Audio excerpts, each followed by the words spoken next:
Wow, I just heard the news late today, only about 2 hours ago.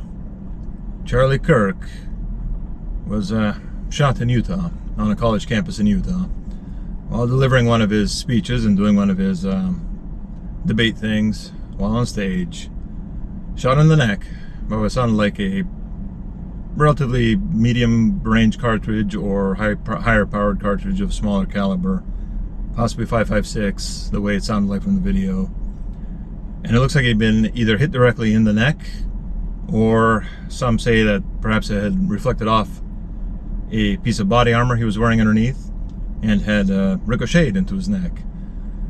But either way, that kind of injury is very life-threatening, if not basically immediately lethal, especially given the circumstances which it was under.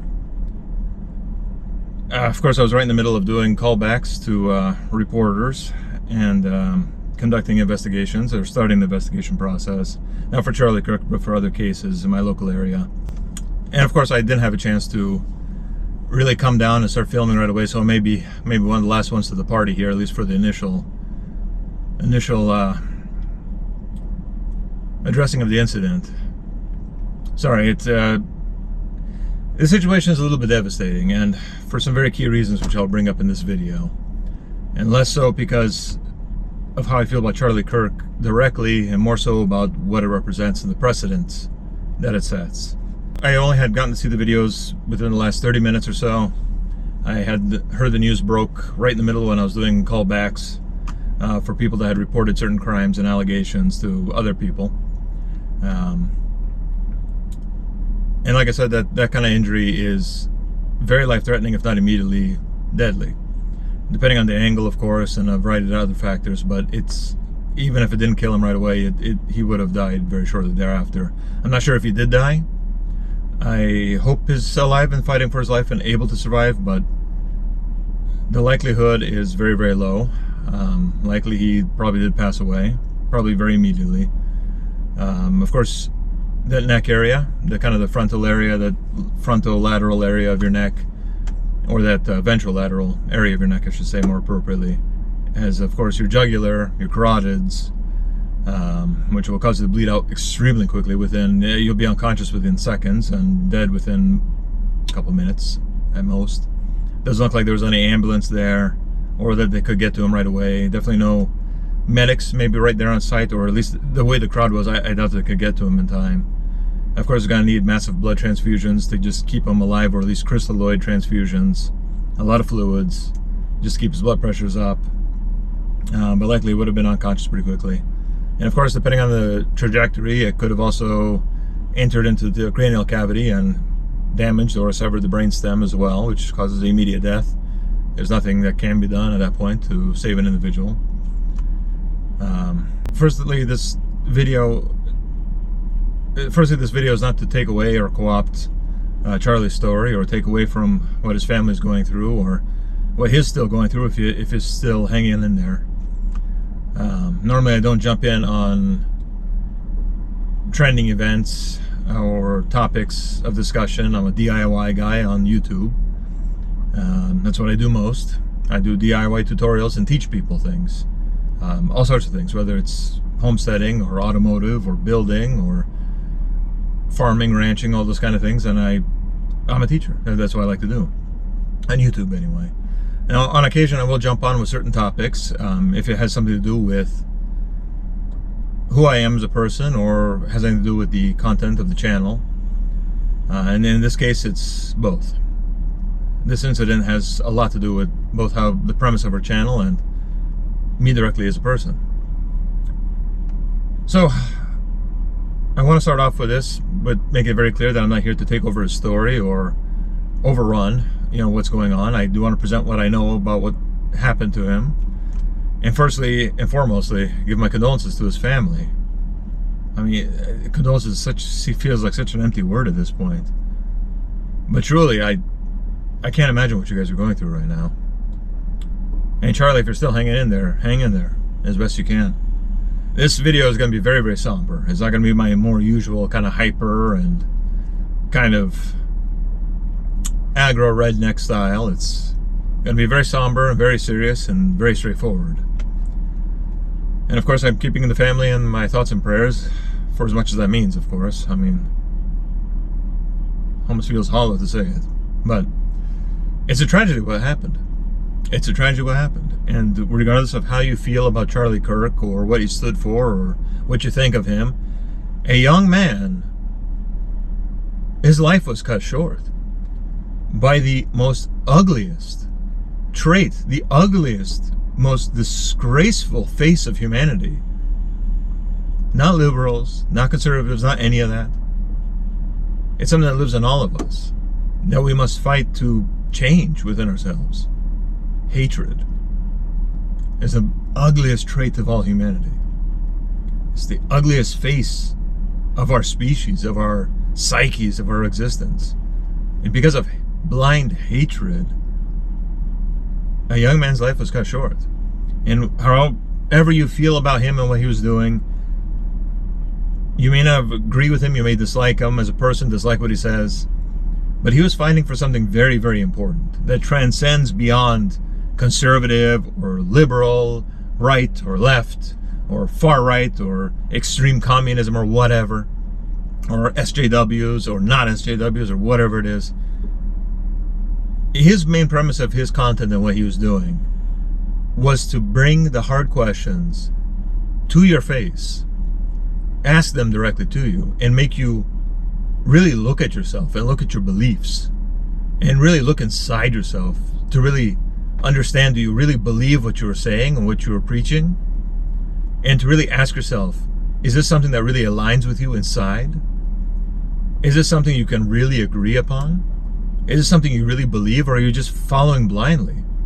His whole premise was to challenge you to wake up.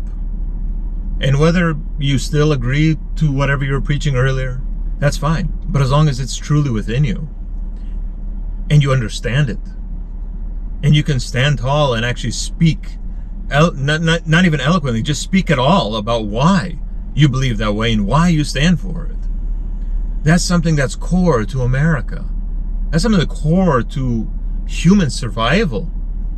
That is something that is core to the presence, that's something to the core, to the very presence of civilized society and a free society.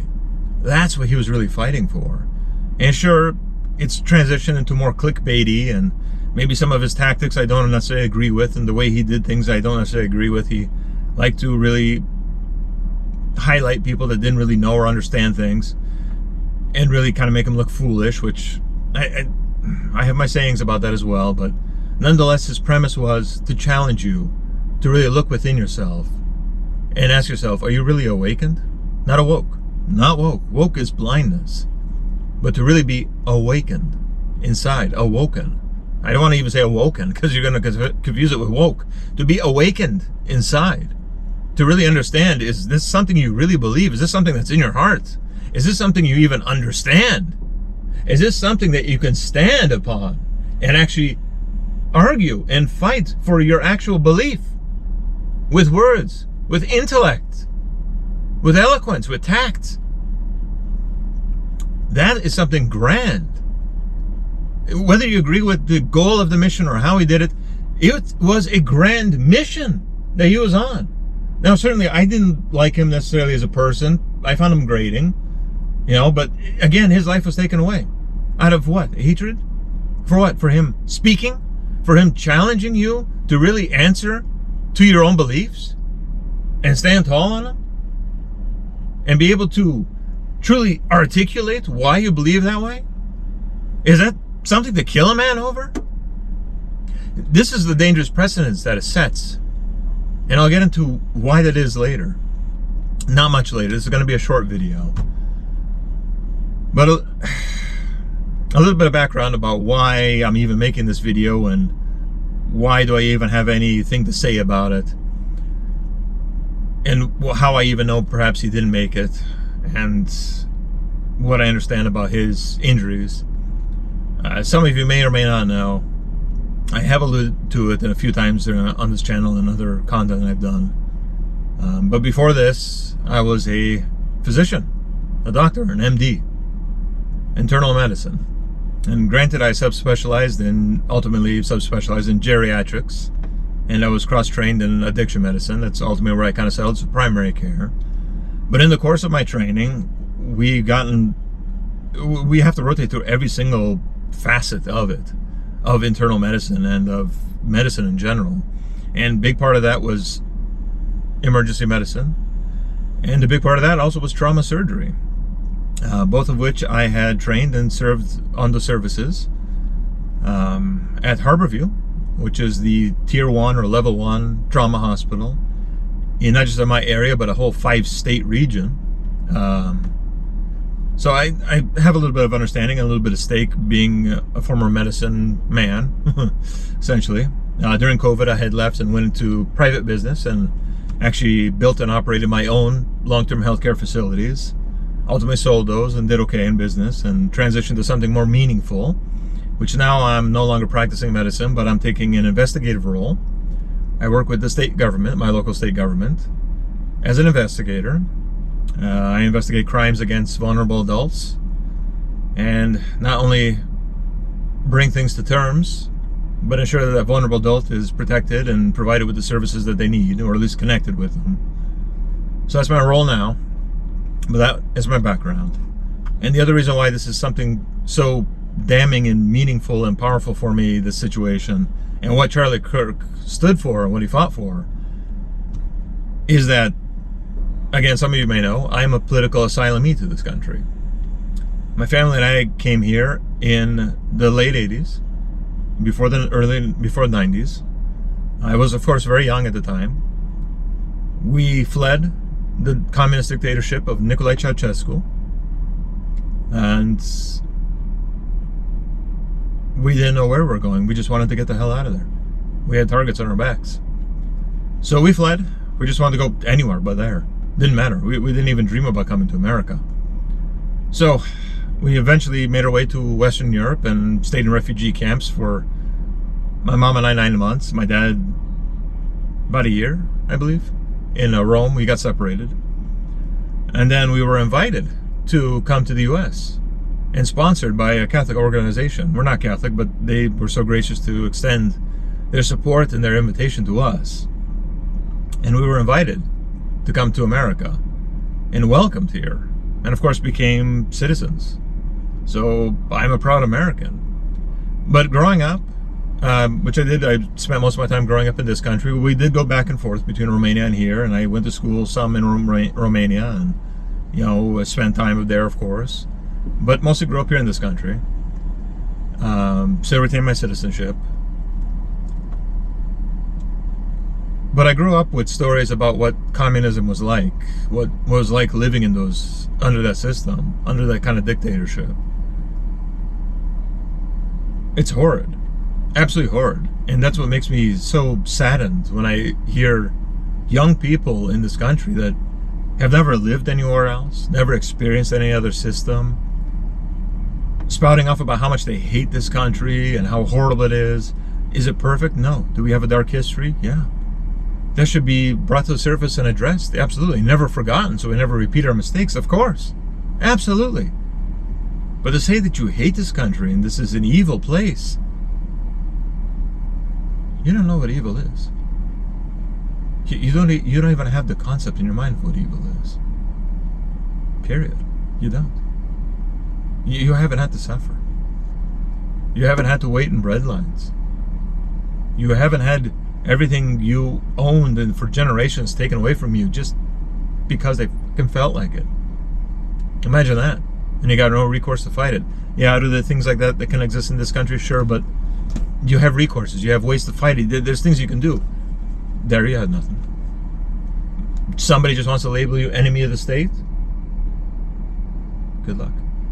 Good luck to you. Nothing you can do. Nothing you can do. Imagine having nothing on the shelves to buy, no food. Imagine that even if you grow your own food and raise your own food like we did in the countryside of Romania, often they would leave you alone, but if they felt like it, anytime, they could just come through and take it. And they did. There were times where they did that. Yeah. Everything you worked for, everything you grew, everything you rely on, gone. just because somebody from the bureaucratic office just decided, I want that. I'm going to take it. You can't say shit about it. Nothing you could do. So you're telling me, really, do you hate this country? Go somewhere else. Go now. Go cash out everything you got, buy a plane ticket, go. There are plenty of places in this world where you can live whatever ideology, utopia you so believe and desire in. And many people have tried that. It's funny how many people ultimately come back to this country, isn't it? How many people still want to come to this country? So go now. Pack your bags. Leave. Go. I'll even tell you places where you can go. Go on. Go experience it. And then come back here and say that you hate this country. But that's why I have any sort of stake into this and why I even feel it's important. Because, yeah, I personally, as sorry as I am that he has passed and that he was, I don't know if he passed yet, but I'm almost certain he didn't survive. But as sorry as I am that he was attacked like this and murdered, just straight up murdered, violently, just because of hatred. Yeah, maybe I didn't like him necessarily as a person. I found him kind of grating in his style and his way. I didn't appreciate the way he maybe handled himself and the way his content was made to make people look stupid and idiotic. But I applaud him for fighting for the premise of not just freedom of speech, but freedom of thought. And most importantly, the freedom for you to make up your mind, to be challenged to make up your mind and then stand on it and really believe in it. That's what he fought for, and that's something I hugely applaud. He put himself at great risk. He knew that something like this would eventually happen to him. Unfortunately, it did. And the number one most important thing that he fought for and stood for at great personal risk was the greatest American ideal. The beacon to the world. And yeah, America is a beacon to the world. It is a guiding light to the world, make no mistake. Other countries, yeah, they may fluff their way around it, they may know something better or have a better way, and they do stuff differently. They still idolize America. Absolutely they do. America is a guiding light, it's a guiding system. America means more to the world than you kids in this country could even imagine. And the number one thing he fought for was the greatest ideal, the greatest shining light of American ideology, is to stand against tyranny and oppression. Whether that's oppression from the far left or from the far right. Now you may disagree, you may say that, oh, he was a far rightist, he was a Nazi, he was a fascist. No, he wasn't. He spoke out against that shit just as much too. Yeah, that wasn't the selling thing, which again, YouTube became a business and became all about selling the image and the persona, but I've seen videos of him challenging the right just as much. I wish I could find them. If I can, I'm still new to YouTube, so I'm not great yet at figuring out some of the editing tools about putting overlays and screenshot or like green screen behind me of another image or video, or tracking other videos and downloading and putting them into my video and stuff. If I figure that out, you'll see it coming now. But if not, I will try to do it in the next part. This is going to be probably a multi-part thing as I come up with more things. Right now I'm kind of in shock about what happened to him. And if I cannot, we'll just continue as it is. He stood against oppression as much from anybody, whether right, left, it didn't matter. It was, oppression comes from either side, from any name, from any banner. I never saw him as a far right or neo or whatever, or I never even really saw him as a conservative. I saw him more as a constitutionalist more than anything. Like a constitutionalist mostly. Yeah, he had conservative ideas, certainly, that he brought up. So he maybe was more on the conservative side of things, but I saw him more as a constitutionalist than a conservative or anything else. I saw him fighting for the real letter of the Constitution and the law of the land, and for the real letter of the ideology of America. That's how I saw him as. And to be literally executed, assassinated, murdered for challenging people's beliefs. This is why it sets such a dangerous precedent, and why this is the most disgusting thing, and this should worry you. Not just, I've seen comments of people saying, who's the hero, and the national hero that did this? Or who is it? Oh, my face. Or here's the womp womp. Or you guys are, you are the most disgusting human being I've ever met. Those of you that wrote those. I want you right now, go into the mirror, look yourself dead in the eye, and tell yourself those exact words to yourself. Address it to yourself. Better yet, go right now to your mother, to your father, to whomever you love the most, and tell them those exact words. Go ahead. I fucking dare you to do that. I fucking dare you right now to do that. Film yourself. Put it up on TikTok. Put it up on YouTube. Let the whole world see. Let's see what kind of balls you got now. Huh? I didn't think so. You're that disgusting to say that about a young man who is fighting for your freedom of thought, for your freedom of speech, for your rights that are laid out in the Constitution? Really? Really? Does it make you feel good now that you got some attention? Yeah, rage sells, sure. It's a double-edged sword, though. For as much as you make people angry to engage, you'll make them just as angry to cut you down. Which is unfortunately exactly what happened to Charlie Kirk. Ultimately, the way he conducted himself, he went towards the rage bait side of things. Which sold, made him famous, made it very huge and popular. But a double-edged sword swung back and cut him down just the same. Let that be your own lesson, right there. Oof, I cannot even express how mad I am right now about this whole situation. About the disgust I see in the commentators and in the people. I'm even forgetting to hide my accent, for God's sakes. I still have an accent. Many times I try to enunciate better in English so I don't have it so much and sound more American. I don't even care to hide it right now. Period. I'm just speaking more normally now. Disgusting. It's just, you are disgusting. Look yourself in the eye and tell yourself the same disgusting thing. To yourself, to your mother, to your father, to whoever you love. Film it, put it on TikTok, put it on YouTube. Go ahead, let the world see. Let's see you stand on that ideal, huh? You're not gonna do it, are you? No, didn't think so. Easy to hide behind the keyboard. I wouldn't be surprised, however, despite this happening in Utah, that likely some liberal group or liberal aligned person is gonna claim this, or some group aligned with the far extreme liberalism is gonna claim it. Which even that of itself is such a shame. That liberalism and Democrats were, and the left was just so overrun with these disgusting people. You know who these people are? They're Bolsheviks. They're Leninists. You may say, oh yeah, that's great. Open up a history book. Go ahead and read about what they did, what they stood for. Go ahead. Pause the video now. Go ahead and look it up in your Google right now. Look up the history. Read about what they actually stood for. They weren't even communists. They were not truly communists, no. They were not Marxists that came up with they were not Marxist communists that were more about equality and stuff. And even Marx had his nasty thoughts. They were Leninists. They were Bolsheviks. They had a very specific way. They were fascists, is what they were.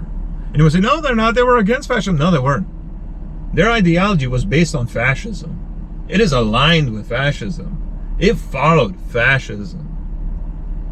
They were very much fascists in the way they behaved, in their ideology, how they conducted themselves. This, what happened right now, was exactly out of their playbook.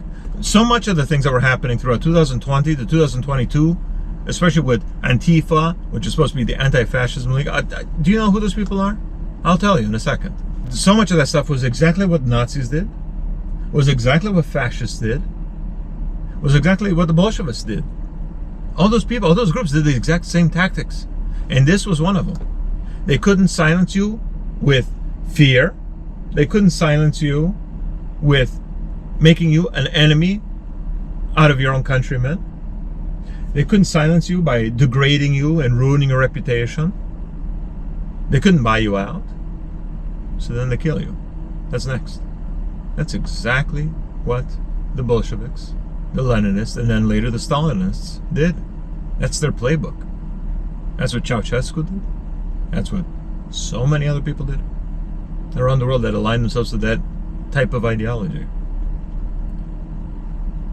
And it's so funny that those liberals call themselves anti-fascism. No, you are the fascists.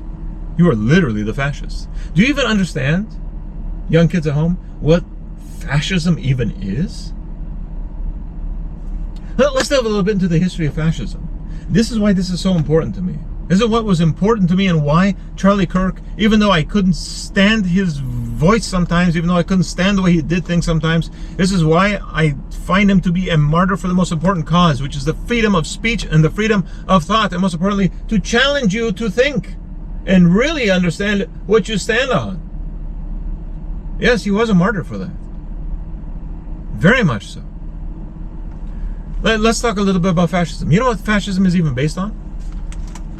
Let's even go down that road here. Do you even know what a fascia is? Sounds kind of familiar, doesn't it? Sounds like a medical term. Well, it is. It's been used in medicine, yeah. A fascia is something that brings a bunch of little things together into one big thing, essentially. Just to put it simply.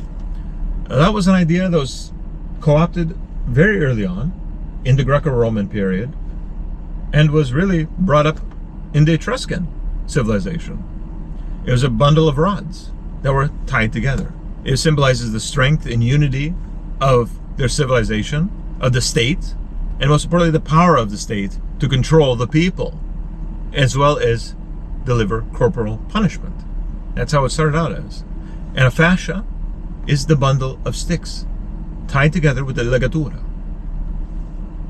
The state bringing all the people and all the bits together into a strong, unified thing by control. Fascism is a very, very old ideology, all the way back in the Roman days. Now, eventually it became changed, more modernized, like Giovanni Gentile, wrote in 1932 his doctrine of fascism, which was the Italian interpretation of the old Roman fascism. And of course you had other writers and interpreters of the thing. But the ideology itself was very, very old. Very old. Thousands of years old. It existed for a very, very long time. And that was the symbol. It was a bundle of sticks tied together. So now you tell me. The Bolsheviks. Did you look up in your Google? Did you ask Mr. Google? Say, hey, look, tell me about the Bolsheviks. Tell me about Leninism. Hopefully they tell you the truth. Hopefully they're not trying to hide it with misinformation then. Or even better, open up a book. Read. Go ahead. Did you finish? Okay. Tell me. Tell me what you learned. Are they not fascists?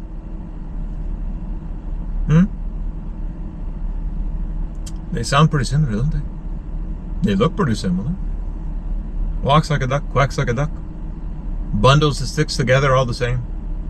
Yeah, fascist. Pretty much. They didn't call themselves that. Sure, they had some differences and derivations, but at their very core, very, very similar ideology. Very, very same idea of how to control the people. That's really what they were. And it's so funny that the liberals, who are even the far left ones now, they're really coming up to be noisy now, and really claiming themselves to be communist and whatever. Those are the ones that are really ruining your Democratic Party and your Liberal Party, because you guys do have some good ideas for social justice and for equality and equity. You guys really do. You did. You had some beautiful ideas that really were an amazing thing that could have really helped this country. But now that's been tainted because you let these nasty people come to power and control you and control the narrative. And this is the stuff that they preach to? Did you know that this is what they are preaching from? Did you know that this is their playbook? Did you know that this is what their ideology is built on? This is what they're pushing? They stole your ideas to sell their evil to the society. Your ideas were not evil. They became evil because of the people who took it over, and you let them. Same with conservatives. They let the neos take over and become the loudest. Those people are just as evil. They're just as nasty. They're just as fascist, even, for that matter. Yeah, it's on both sides. It's both of them, not just one. And it's so funny that the left, the far, far left, just for simplicity, I'm just going to refer to it as left. But I am really referring to the very, very bad, the very more extreme, the very horrible people that are on the very, very far end. Those are the ones I'm really talking about most here. They throw that to the right side, right? They say, you are the fascists. Yeah, they're the ones behaving as that way. Interesting, right? Again, part of the playbook. Project. Blame on the other one. Make the other one out to be the enemy. That's in their playbook. That's in an old playbook that was passed on through the generations of the same kind of ideology. There's nothing new. There's nothing new under the sun. We were well aware of that back in the 60s, in the 50s, in the 80s. In the 90s, we knew about that shit already. Because it's the same playbook over and over again. They don't even bother to hide it anymore. They're just like, fuck it, we don't care. Nobody is gonna, they think you're so stupid that you'll never ask the question. They think you're so idiotic and so drooling like a dumb zombie that you'll never look it up and never learn. Well, I hope you woke up now finally. And I hope you listen, and I hope you actually look and teach yourself. As you're going down a very, very bad road. And it's not just you, the left, it's the right doing the same thing too. Or the far rightists, the neos. They're doing the exact same thing. But it's so funny how those far leftists will throw that name fascist around to the right, but they're the ones who are doing it. Number one, right? To any conservative, right? And yes, there are conservative branches and people and groups in there that are fascists just as well. Absolutely so. That is true. Both can be true. Absolutely. But it's so interesting because they intentionally don't tell you what it means. They intentionally don't tell you the history. And they most importantly hide it under misinformation and use big tech to hide. So you never know. That is our modern version of Fahrenheit 451. That is the modern book burning. Is big tech with the misinformation campaign. Wake up, people. This is nothing. None of this shit is new. None of this is new. This has been under the sun every single generation. Every generation has gone through this. Just wake up for once. They hide it, they lie about it, the whatever. So they throw it to the other side, make them sound to be the enemy because the name fascist has such a bad connotation to it, and it should, because it was initially meant to be a very good idea, just like any political idea, meant to bind people together, bind these little tribes and little kingdoms together under one unified power, so each one little rod or stick can't be broken or bent. No, now it's a big bunch that has power and a presence, and is tied together with one unifying identity and force. Of course, it became co-opted into something bad because, again, nasty people came to power and they took it over. Same thing is happening on both sides of the aisle. Exactly, very much so. But that's the history of it, right? But they throw that term around, right? Because it has a bad connotation. Yeah, they're the ones who are doing it. They're acting that very same way and using the exact same playbooks. And they like to throw around the Nazis, right? At this point, I don't care if YouTube demonetizes it. Hopefully they don't block it, at least as this video gets out. If you do see this video, share it immediately so other people can hear it, because I'm sure YouTube is going to chop this out very quickly. Because I'm sure they're more on that side to misinformation stuff. Hopefully not. But if they do, please share it, download it. I give you permission to download, I give you permission to share, I give you permission to spread it wide. Do it, please. Let this information get out. And I'm sorry that I take this away from what happened to Charlie Kirk, but this is why I'm even making this video. This is what is important and why this is such a dangerous precedent that it's setting. That this is okay to do. That this playbook is not just accepted, and that we can make an enemy of our own countrymen, an imaginary enemy out of our own countrymen, but that it's okay to ruin them, to cancel them, and if that fails, kill them straight up, and then you'll be applauded for doing it. Do you not realize how sick that is? Do you not realize how demented that is? Do you not realize where this leads to? Where this is going to take you? Wake up, stupid. For God's sakes, wake up. Come on. I'm literally knocking you on the side of the head to wake up. Do it already. Ugh. But then, they also like to throw around the Nazi idea, right? It's so funny how they don't explain you what Nazis are, the history of them, anything. Do you know that Nazi is not a noun? No, it's not. It's not a noun. It's not a name. It's not a noun. It's an acronym. Nazi is an acronym of 3 words. National Sozialismus Partei. Listen carefully again. National Sozialismus Partei. The National Socialist Party. Yeah. Nazis were socialists. Very much so. To their fundamentals, they were socialists. Absolutely 100% socialists. That was their ideology and the premise. Matter of fact, before that, certain artist from Austria, I'm going to try to avoid getting banned at least somewhat in this video, before he came to the party and joined up, the National Socialist Party was actually beforehand led by a Leninist, a Bolshevik, German Bolshevik, and they were initially the German Communist Party. Ain't that some shit?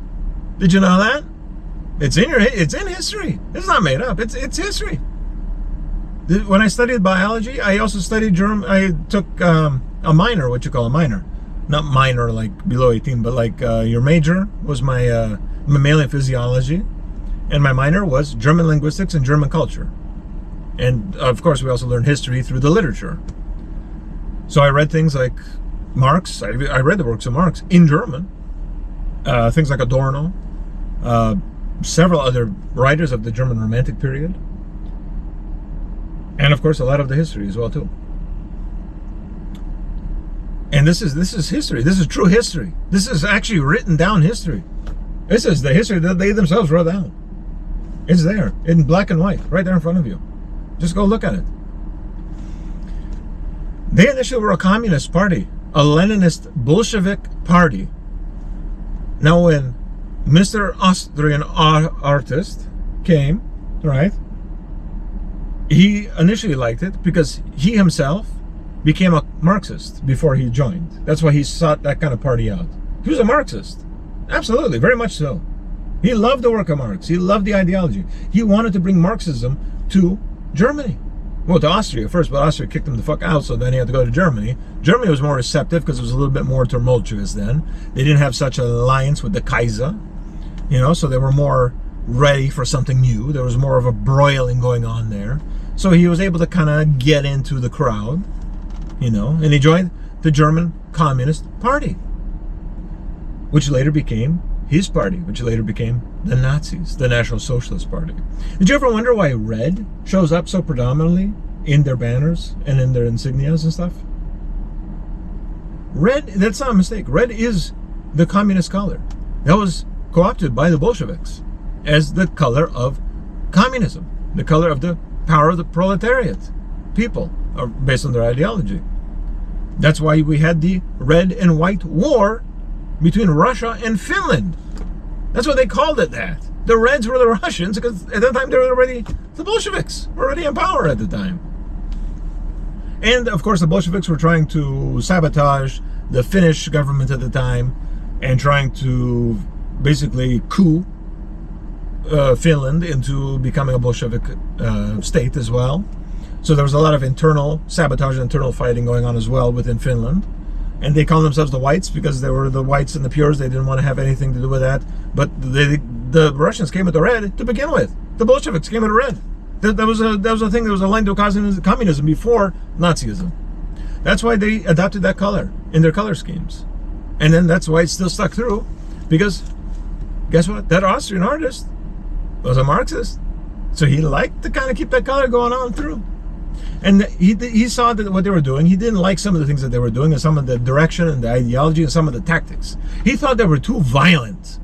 because they were doing what the Bolsheviks were doing in Russia. Isn't that kind of ironic that he thought that that was too violent? I know.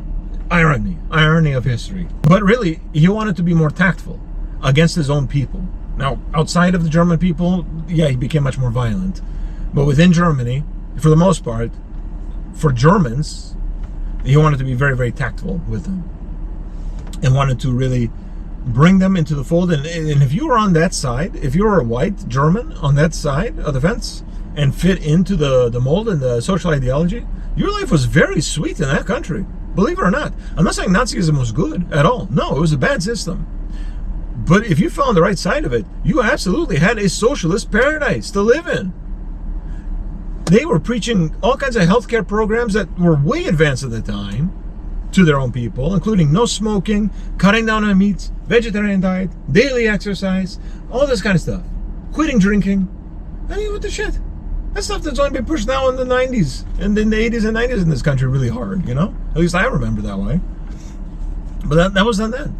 They had free healthcare, free schooling, the families were supported, mothers had maternity leave paid, fathers had paternity leave paid. I mean, holy shit! Yeah, they were socialists, dude.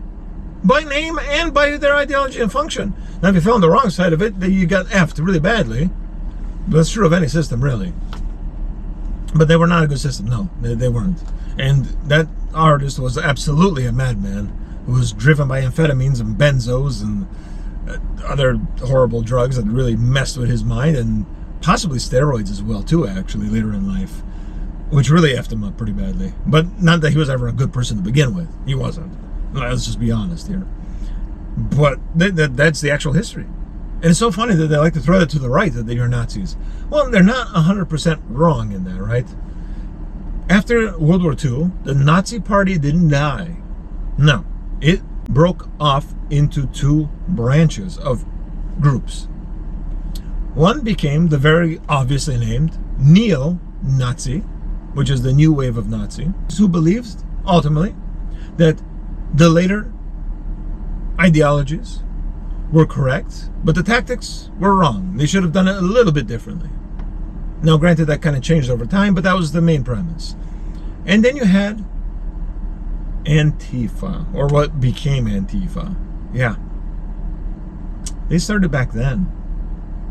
They're a branch of post-World War II Nazis. Surprise! It's amazing what happens when you know your history. They believed that the tactics were right, but the ideology was wrong. They wanted to go back to its more original ideology of the party before that Austrian artist came. Back to the Leninist, back to the Bolshevik ideology. That's why you see them behaving the way they do now. Don't you remember when they're walking around with shields and smashing shit and going after conservatives and all that stuff? Or people, whoever they labeled conservative, or whoever they labeled as far right, or whomever. Take a scene of that and take a scene of Kristallnacht and put them side by side. And tell me you can tell a difference, other than modern technology and stuff, but tell me you can tell a difference there. As a matter of fact, take that and take imagery from the Bolshevik Revolution and tell me if you can see a difference there. No, you can't, because it's the same playbook. It's exactly the same tactics. It's from the same literal fucking book. Yeah, it's so funny how they like to throw that around. Why? Because again, that's also in the book. If you don't have an enemy outside, you make one within.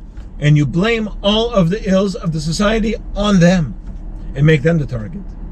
You project everything you are doing on them.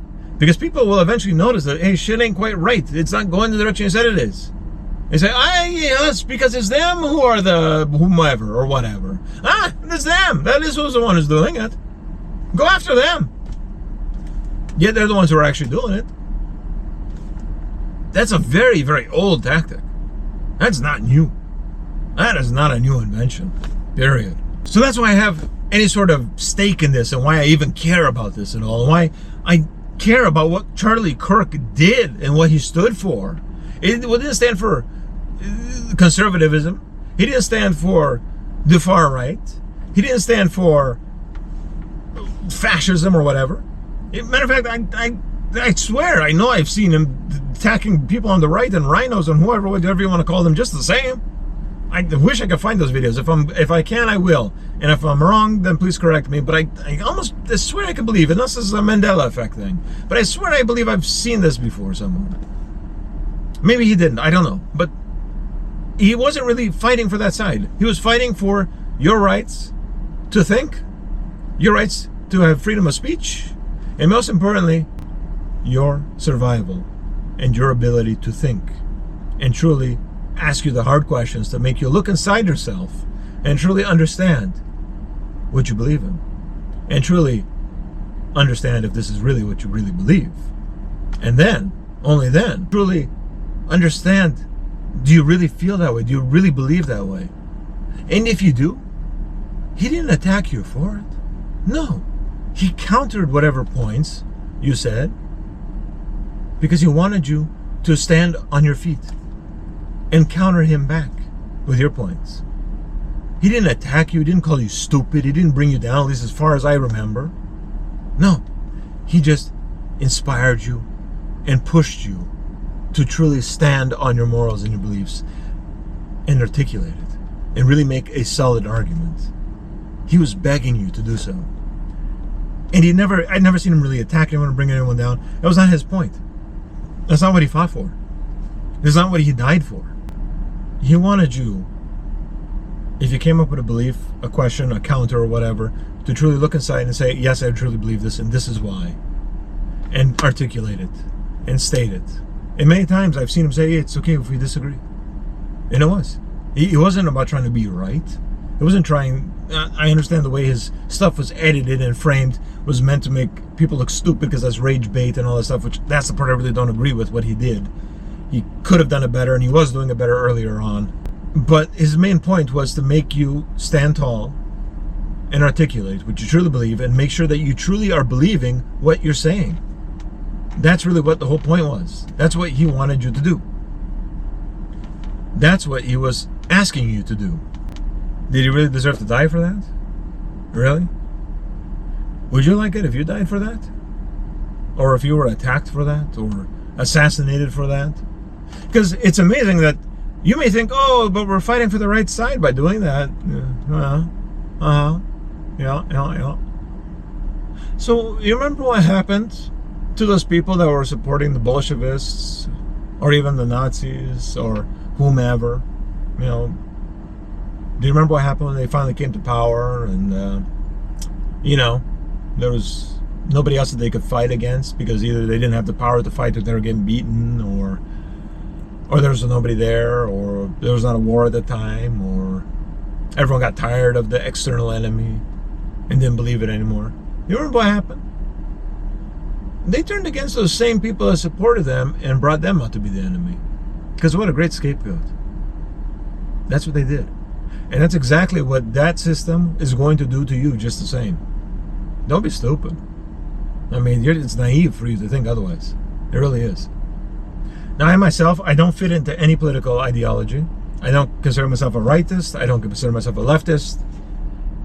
I believe there's very good parts of both sides. And it's not fence-sitting. This is my true belief. I believe that there's very, very important and very strong morals and ideas and political strategies that are conservative. And I believe the same from the leftists, from the left side. Especially there are things about social justice and equality and equity, which are two separate things. Equality is different than equity. Those things I do believe is great. Because I truly believe that America is a place that every man, woman, child, however you identify as, whatever you identify as, that is your freedom to choose. That is your freedom to be. That is your freedom to pursue. That is your freedom to be happy in doing so. And most importantly, there should be no man, whether it's government, whether it's society, whether it's your neighbors, whether it's whomever, that should stand in your way of doing so. But I believe we should be free to talk about it.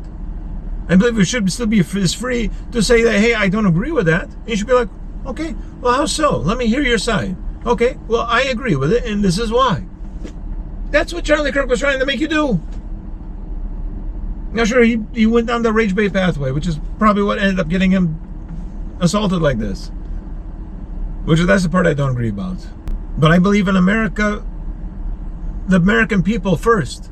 Whatever that is that makes the American people better is what needs to be done. And what makes the American people better is to give them the equal opportunity to succeed, the equal access to things that they may need, to give them the right to self-determine, whether it's your determining of your sex or determining of your gender or determining of whatever the hell you want to determine. That is your right to determine. That is not my place to tell you. The freedom of speech, of course, is the other thing. And that's the other thing that needs to be upheld, is there should be as much freedom for me to say, I may not agree with you, or I do agree with you. And just as much for you to say, I don't agree with you, and here's why, or I do agree with you, and here's why, or I stand for this, and here's why. And we can have a good discourse. I love that, because I learn so much from other people that way. And I hope you learn something from me as well. That's something that needs not to be forgotten. That is something that needs to be fought for in this country. That is something that's so core to the survival, not just the core to the history of America and what formed America, but that is core to the survival of the American ideology, of an equal, of a free, of a Western society. And then not even Western, just a free society in general, whether it's East, West, whatever. It can be applied anywhere. But that is such a core thing. When you stop asking questions, that's when you will no longer be allowed to ask questions. And once you're no longer allowed to ask, is when you are really over.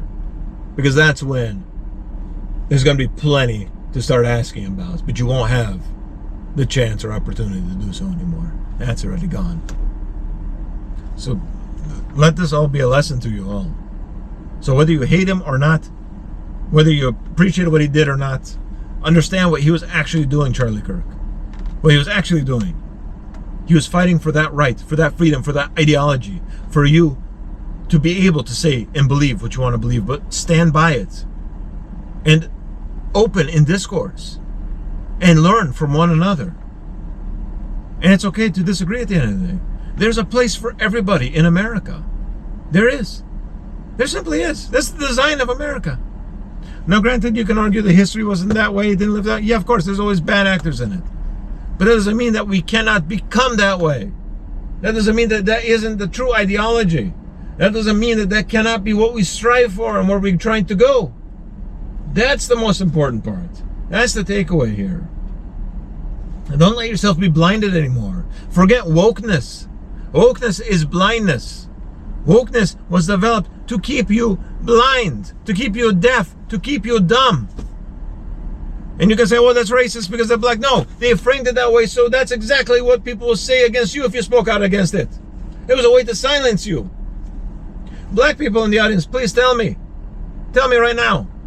Is it really racist? Do you really believe in woke? Do you believe woke has served you anything good? Or would you rather be awake? With your eyes wide open. With the knowledge right in front of you. With your ears open to listen.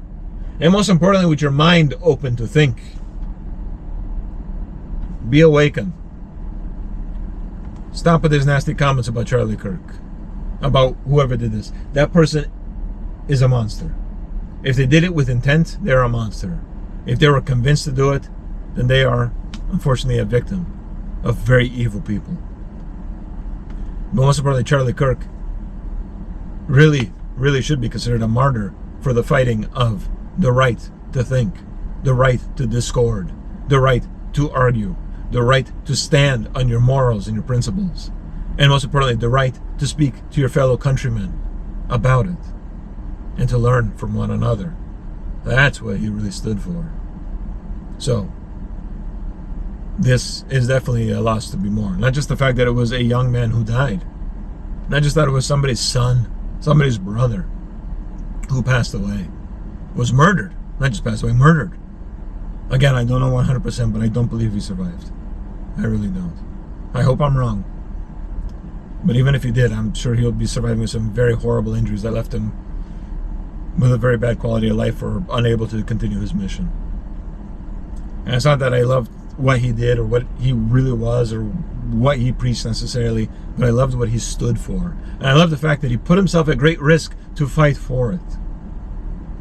He put himself at great risk to try to wake everyone up of his generation.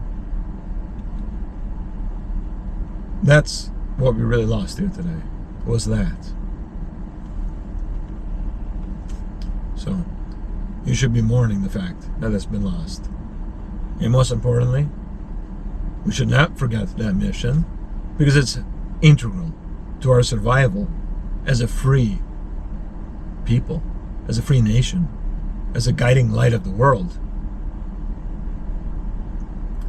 Keep that mission moving forward. And if you disagree with me, perfect. Disagree with me in the comments. I want you to write in the comments right now, whatever you feel right now. You hate me, you like me, you disagree with me, you love me, you agree with me, you don't, you believe this, you believe that. Discord, discuss right now in the comments. Keep that alive. Keep that going.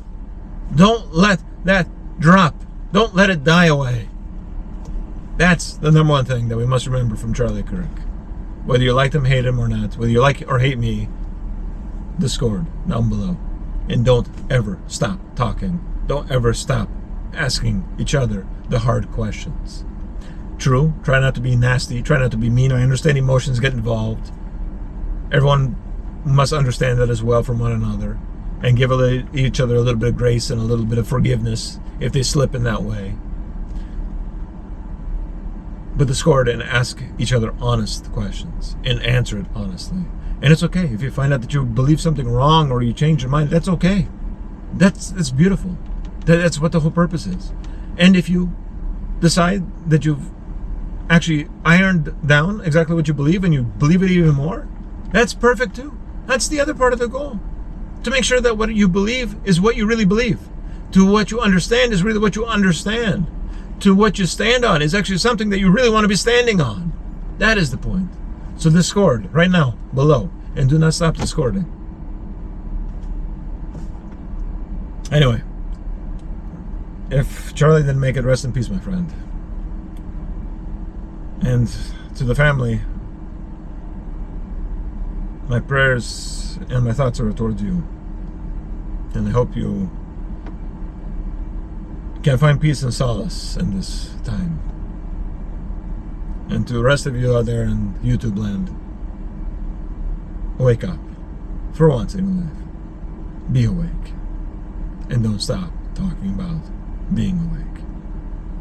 I'll see you all next time.